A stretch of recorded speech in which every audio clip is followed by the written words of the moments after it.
খুবই দুঃখজনক একটি ঘটনা। মৌরিতানিয়ার ২১০ জন হজযাত্রী বিমান বিধ্বংসের মাধ্যমে লোহিত সাগরের সামনে বা লোহিত সাগরে পড়ে নিহত হয়েছে। এমন একটি ভিডিও অনলাইন যোগাযোগ মাধ্যমে ঘুরপাক খাচ্ছে। ভিডিওটি আসুন আগে দেখি, এরপরে এই বিষয়ে খোলাসা করব।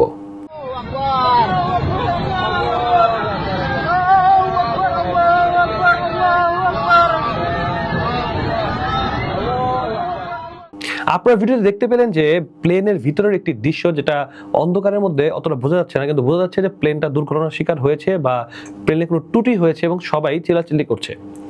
তো এই ভিডিওটি আসলে একদমই ভুয়া। হ্যাঁ, এই ভিডিওটি সত্য নয়। এটা কে বা কারা অনলাইনে প্রচার করেছে যে ২১০ জন হজযাত্রী মারা গিয়েছে বিমান বিধ্বংসের মাধ্যমে। এই ভিডিওটি শেয়ার করার সাথে সাথে ভিডিওটি ভাইরাল হয়ে যায় এবং সবাই এই ভিডিওটি শেয়ার করতেছে। আসলে আমরা মুসলিমরা এতটাই আবেগী যে কোনো কিছু প্রচার করার আগে আমরা একবারও চিন্তা ভাবনা করি না যে এটা আসলে ঠিক না। আপনাকে আমি স্ক্রিনে ঢাকা পোস্টের একটি নিউজের স্ক্রিনশট দেখাচ্ছি, যেখানে স্পষ্ট তারা এখানে নিউজ করেছে যে এটা ভুয়া। এমনকি মৌরিতানিয়ার যে এয়ারলাইন্স আছে তারাও কিন্তু এটাকে ডিনাই করেছে বা এটাকে অস্বীকার করেছে, এরকম কোনো ঘটনাই ঘটেনি। তাদের সকল হজযাত্রী সহি সালামতে সৌদিতে পৌঁছেছে, আলহামদুলিল্লাহ।